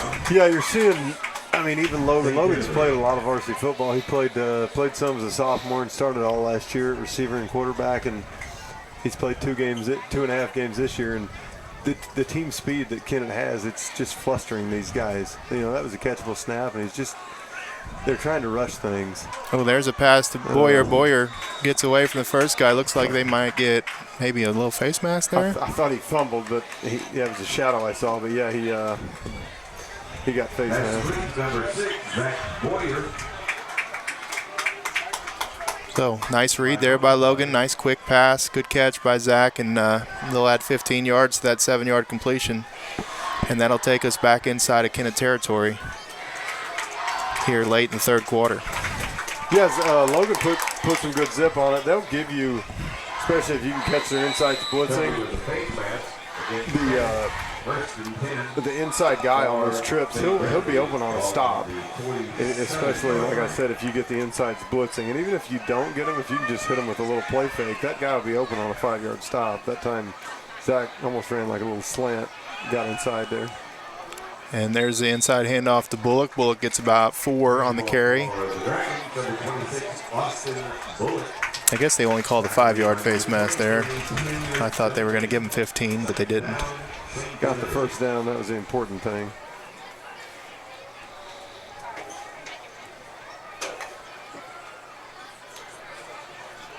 Trips to the left. Logan from shotgun takes the snap, pump fake, and he is under a lot of pressure early. Good job coming back to the ball, Peyton Matthews. Nice toughness shown there by Logan, and he's down.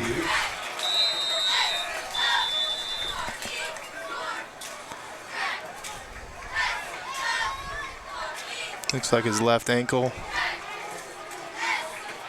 Yeah, that was, again, they sent pressure, and it was a very athletic play to get out of the pocket. Equally athletic play on Matthews' part to slide and make the catch. And you hope it's a looked like he got stepped on. Yeah, that'd be even better if he just got stepped on. There was a lot of white jerseys hitting him. I got the benefit of having this delay on here and watching it on YouTube. After the play was already over in real time, looked like one Kennett defender drug him down to the ground, and then the other Kennett defender came in a little bit later, stepped on him. Not intentional by any means. Just a lot of traffic back there. Looked like maybe he got stepped on or cleated. St. John does have a senior backup quarterback, Seth Siebert. He was the JV quarterback last year, so he's gotten some reps, and I think he's gotten some reps in probably both games this season. They've been trying to make sure he's ready to go, so hopefully he can come in here, and he's going to have to throw it. They're not just going to be able to get in there and pound ISO at these guys. He's going to have to throw the ball, so hopefully he's loose and ready to go.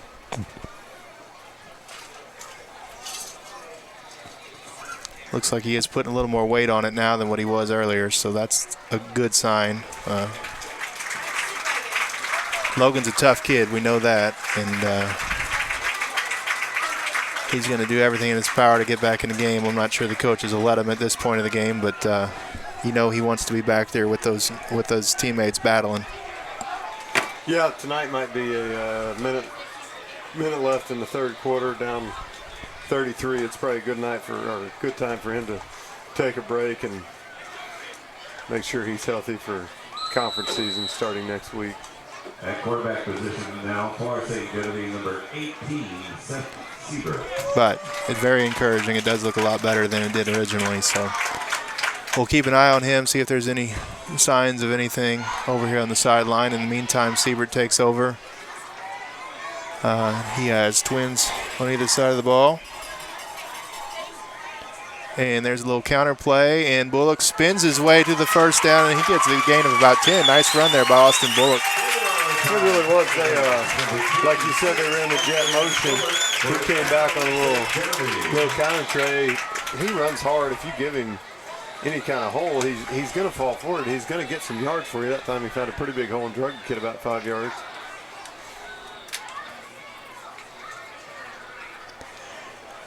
Again, they go twins on either side of Siebert. Bullock to his right. Motion Matthews in. Matthews, they fake the sweep to him, and they give it to Bullock. Bullock is bottled up. He didn't have a chance. By the time he got that ball, he was wrapped up already. Yeah, they went same play other way there. Probably an oppo quick call. Crothersville was squatting on it that time. It'll be second down. Second down and 14. Again, find themselves in a behind-the-stick situation. They've had a tough time staying ahead of the chains tonight. They've had a tough time staying ahead of the chains since week 1, and that's really hard as a play caller. You try to set things up, and then second 14, you don't have a column on your play sheet that says second 14. And St. John unable to get a play off here at the end of the third quarter, and that'll take us to the intermission. Scores 33-0 Kennett, and we'll be back after this commercial break.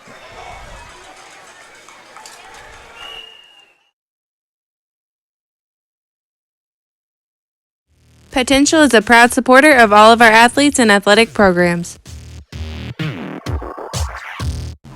We hope that you don't have to come see us throughout your season, but understand that when you do, it is our job to get you back on the field or court as soon as possible.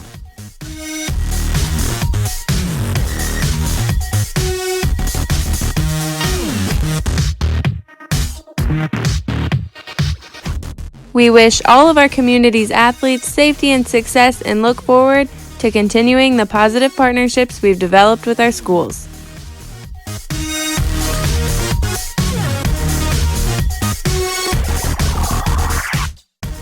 Good luck and good health to all of our athletes tonight and going forward.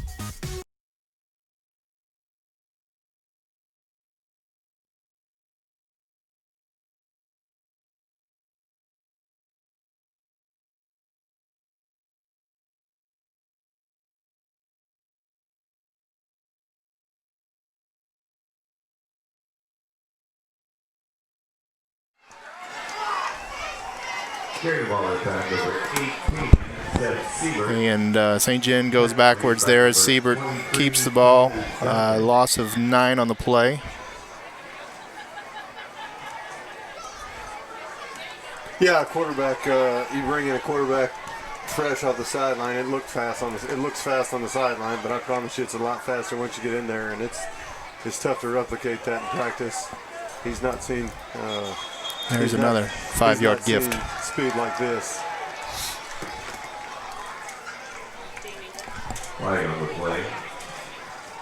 Ball start. We do have an update from Valley. Caruthersville scored again down in Caruthersville, and now the score is now 32-20. Caruthersville over Valley. DeSoto still up 19-13 over Windsor. Valley. Oh, it is at Valley. Yeah. Potosi 34-13. And that pass is incomplete, and looks like Siebert might have had some miscommunication with one of his receivers. He threw to the outside. Both receivers were cutting to the inside. Yeah, we saw Logan Trollinger slightly mistime his jump. Fortunately for St. John, number 1, Joquan Williams majorly mistimed his jump because he could have moonwalked into the end zone had he caught that one. And here's the play as Logan Geck comes back in for the scrum punt. That's a good sign for St. John, the fact that he was able to come back in the game. And great punt again, down at the 1-yard line. He has had a monster night punching the ball. You don't ever want to say that, but he has had 3 fantastic punts. He had one stinker that was about 20 yards, but he's had some monsters. But if nothing else, that punt, not only was it a good punt, but it shows a little toughness from Logan that he's not just going to sit this out and let his teammates go out there and take this loss without him being right there in the middle of it. Yeah, 33-0. You hope that Kennett would start subbing for long, let St. John get some subs in. Last week we kind of a blowout loss, not kind of a blowout loss. Valley didn't get a lot of subs in. St. John, therefore, couldn't really get theirs in either. You'd hope that Kennett would start getting some in for long so St. John could do the same. And there is a handoff. Looks like a gain of 1. And that's going to bring up a 2nd and 9 for Kennett, backed up to in the shadow of their own goal line. Tackle made by number 5, Jeff Skipper. The second down. Yeah, you want to keep Kennett bottled up. The last thing you want to see is a 98-yarder here.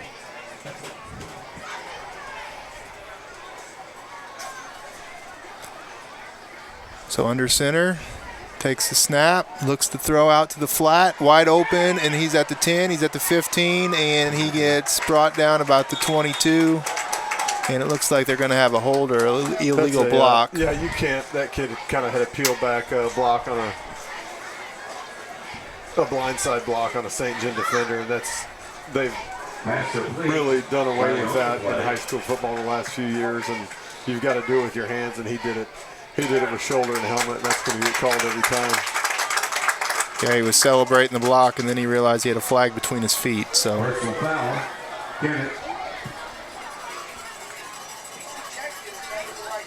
Yeah, it wasn't that bad of a hit, but like you said, when that player doesn't have his head facing and doesn't see that hit coming, that can be pretty dangerous.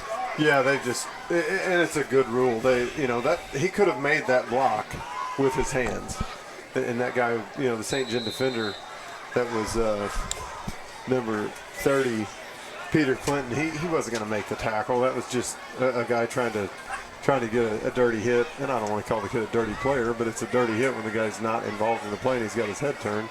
If you want to make the block, make a block. Just do it clean. Oh, my. And ball carrier is wrapped up. I can't see that angle because of the booth. Here was number 12, Marsavion Harrell. First down, Kennett.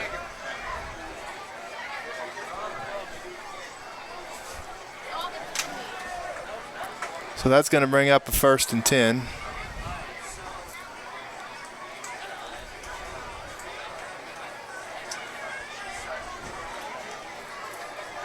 And another update from Valley. It's 32-27 Caruthersville now. 1 possession game, and Valley's playing that game without their quarterback Blake Dunlap. The freshman, I believe, is it Chase Fowler? He has 2 touchdown passes.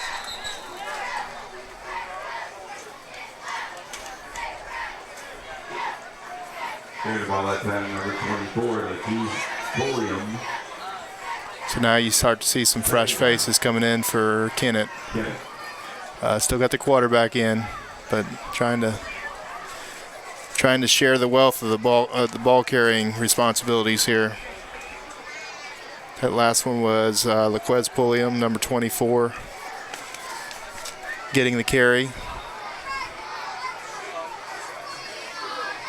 And just getting off the field in time was the Dragon player. And that looks like Jarrett again, I believe, for 7. Yes, Kennett's subbing with some linemen, but they're skill players. It looks like they're still keeping their I don't know if you call them starters because they have about 3 or 4 tailbacks, but their main ball carriers in getting carries. Yeah, they got to go pretty far down the depth chart before you get out of these guys that are really, really stud athletes. Yeah, they may not. It may go down all the way to the bottom of the depth chart. There's a sweep, a little quick pitch out to the right side. And defended pretty well there by St. Genevieve. Looks like Bryce Trollinger in on tackle. Kyle Kiefer was in there as well. Getting bodies out there. St. Gen, 5 got a little bit of space, but again, there was 3 or 4 green jerseys out there waiting for him. If you can put 3 or 4 out there, you got a chance. You get 1 out there, you're in trouble.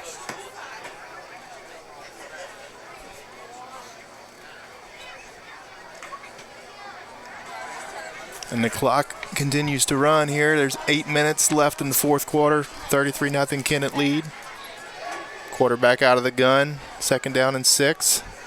Hands the ball off. Patient running here. And looks like he's going to get about 10 yards up to the 44-yard line. Yeah, Jordan Jarrett, you've raved about him. He's a sophomore, and it doesn't look like he's more than 150 pounds, but that looked like a veteran high school run, almost a college-type running back. He just waited, and then once he found the hole that he wanted to hit, he exploded into it. Yeah, very patient. Limping off the field after that. Now much more than kind of limping. He's taking a seat on the bench.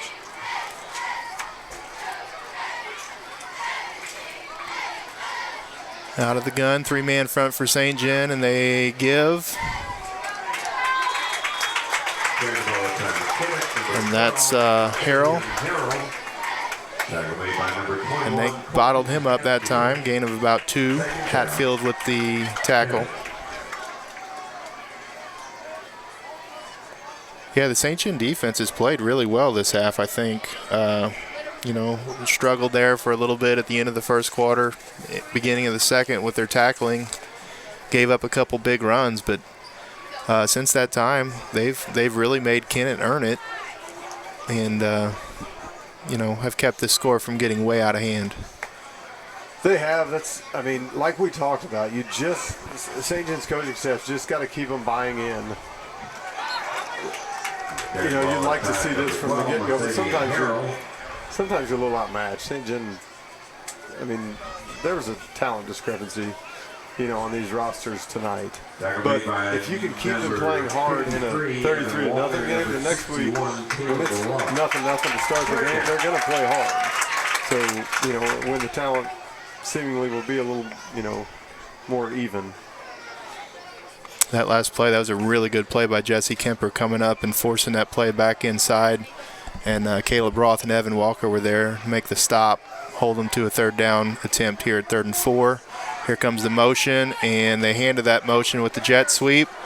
And again, very patient run, but St. Gen is there. They snuff it out, and very strong defensive play that time by St. Gen. Yeah, Brett Beazer came up, and he came up on run support like we talked about. Came up, took outside shoulder the lead blocker. One wanted to get outside. He was patient, but once he tried to get back inside, St. Gen had their wave of defenders. And I think Brett actually got back in and helped with the tackle, but we talked about that so much the last 2 weeks. It's not always about the guy that makes the tackle. It's about the guy that forces it back inside. And if you can do that, your defense has a chance.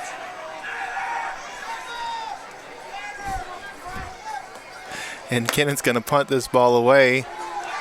And back to receive.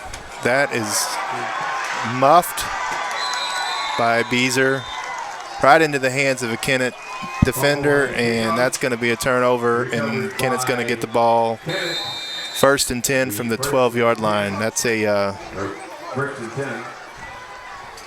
not allowed to return that, is he? No, Muffy should get it at the spot of the first touch from the St. Gen return man. Was about the 17, I believe. Right. Won't make a huge difference, but I think it's about 5 yards.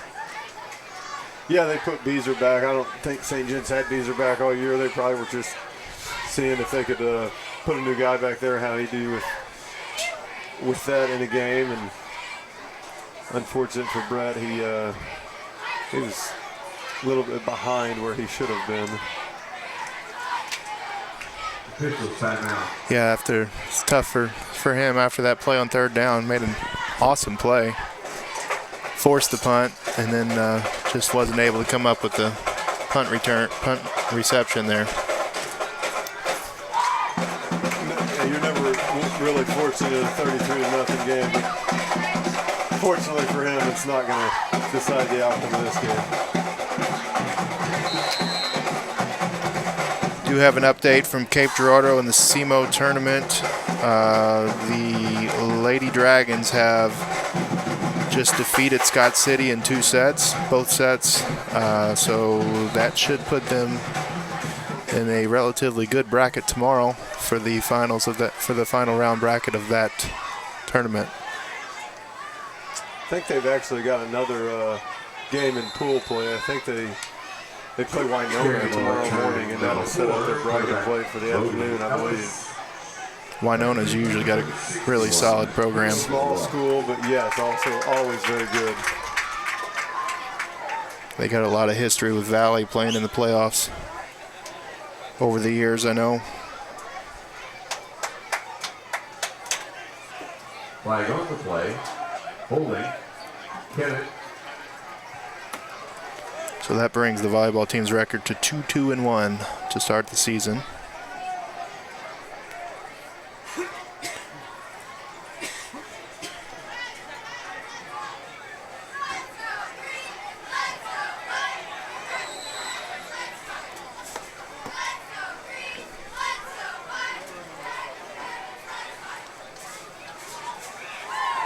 Did you see what the call was there? Holding. So that's going to set up a first down and 20. Bobbled the snap a little bit, but gets it out to the running back, and he is tackled just past the line of scrimmage. A little surprised Harold's still in the lineup here. St. John, yeah, 4.5 minutes left in the game with a 33-point lead. I wouldn't have my quarterback and my starting running back in the game, but like we talked about, he's had 2 blowouts. Maybe he's wanting to get him reps, but kind of a dangerous situation here, leaving him in when the game's this far out of hand. Especially with a big game coming up next week. Yes, indeed. Second down and 18. Kennett took over. Ooh, his knee was really close to being on the ground there. Ooh, good play behind the line of tackle there.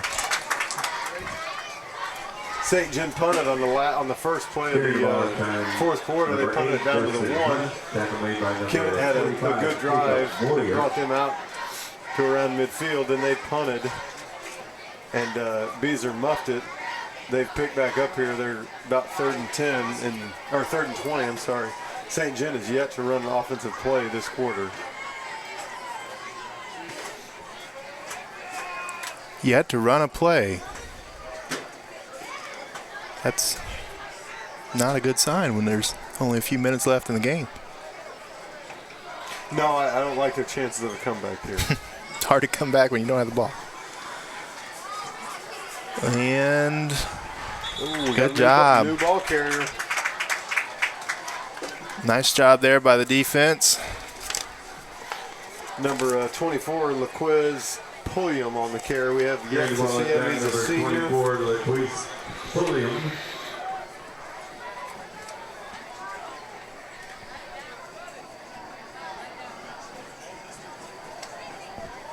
Another update from Valley. Crothersville must have just scored now 38-27 Crothersville. Sounds like they got a good one going down there. Was there an update on time in that game? Do not have an update on time. I can check on that for you, though.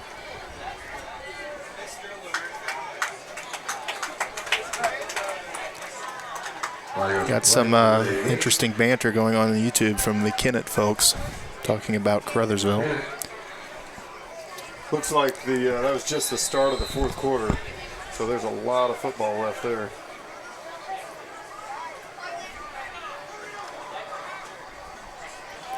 And Kennett comes up to the line, under center, tight end on both sides, motion back. Their motion that they like. that quarterback sees that defensive line formation a certain way. I don't think that's designed. I think he just saw an opening and went. I think that was designed. I think they were basically giving St. John kind of taking a knee without taking a knee there. So St. John will take over for the first time here in the fourth quarter. Minute and 54 seconds left. Siebert's going to come out and take these snaps. Ball on the 21-yard line of the Dragons.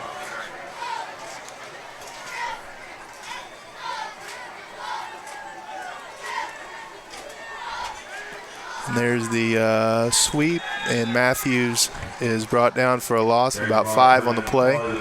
Number 15. And I think at this point, if you're St. John, you just want to keep that clock running, get out of here without getting anybody else hurt. Yeah, that's a terrible spot for play. I mean, anytime you're down 33-0, it's not fun as any kind of coach. As a play caller, you'd like to maybe get some throws in, but then you stop the clock because there's not the running clock yet. And, you don't want to tell your kids you're giving up, but you want to be smart. You're not going to win the game. Let's keep everybody healthy. We got a new season starting next week. Let's be ready to go with them. Siebert's going to hand the ball off to Boyer. Boyer's got some room up the middle, and he's going to get about 9 yards. Zach Boyer, tackled by number 9, Tanner Pierce. And that's going to bring up a 3rd and 7. Clock ticking down, about 50 seconds to go. So this will probably be the final snap if the clock stays stopped or keeps running after this play. Siebert looks over to the sideline, looks for the play.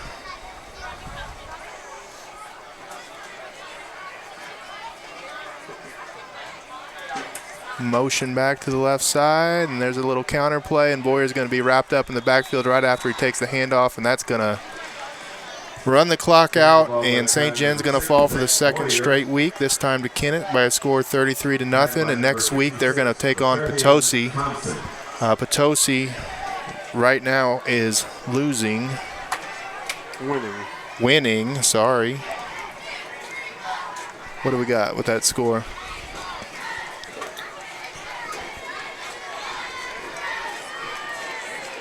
Potosi's beating Perryville 34-20. That game's late in the fourth quarter.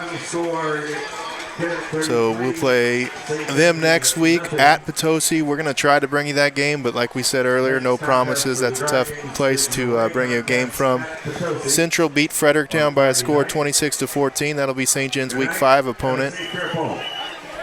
Perryville is losing to Potosi. Thank you. The North County game is still not updated in the third quarter. Festus winning 42-26. Caruthersville 38-27 over Valley. You have stats? I guess you didn't have to add many St. John stats up that last quarter. Didn't get a lot more stats after the first half. Boyer had a catch for 7 yards in the second half. Matthews had another catch for 4 yards. Bullock had carries of 5, 3, 10, and -4.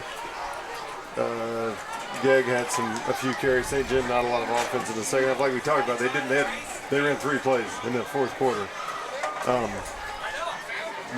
Very long drive, helped by the muff punt in the fourth quarter for Caruthersville. Just kept St. John off the field, kind of sped up the game.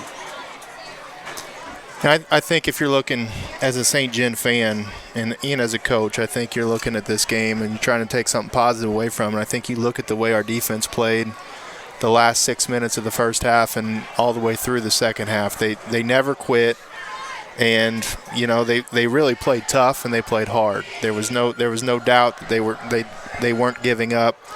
They were doing what they were supposed to do from a responsibility standpoint, forcing everything back to the inside, and forcing Kennett to go on long drives, which they proved that they could do, but they weren't able to punch the ball in the end zone much after those first quarter and half. So That's definitely a positive looking forward. And next week, we're looking at Potosi. And Coach Sherry, you've seen Potosi over the last few years up close. What are your thoughts going into that game?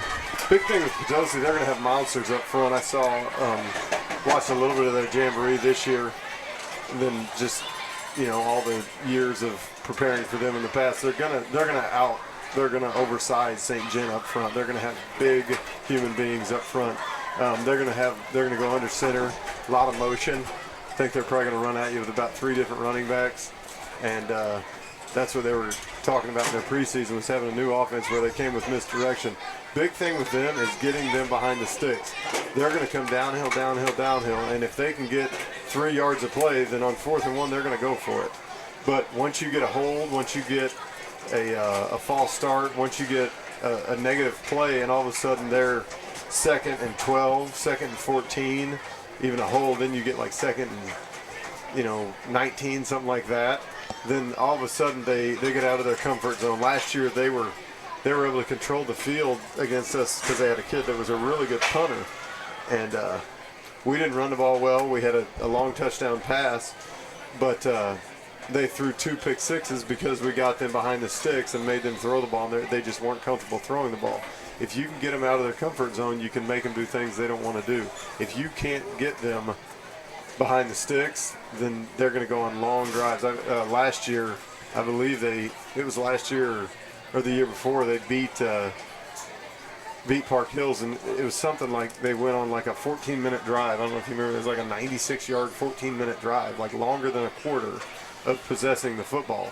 And if they never get behind the sticks, that's what they're able to do to you. And it exhausts you as a team because your whole defense gets tired. So, again, it's about discipline. We talked about it earlier, they're not going to have the athletes that Kennett has. They're going to have athletic kids, but nothing like St. John saw tonight. They are going to have big kids. So St. John's going to have to look at, your D-line may look at cutting. If you've got some smaller kids, if you've got bigger kids, maybe they play a few downs, but you're going to have to look at knifing, cutting, just mixing it up defensively. Because if you line up and try to just have a fist fight in the phone booth, there's no way you're going to win that. Had to get that in there, didn't you? Fist fight in the phone booth. So, score tonight, 33-0. Kennett over St. John. St. John heads to Potosi next week. Looks like the schedule eases up, but you always take it one game at a time, and hopefully St. John is able to rebound this week, have a good week of practice, and put their best foot forward next week against Potosi. So for Adam Sherry, this is Kyle Schweiss, and you've been watching St. John Dragon Football on SG Dragon TV.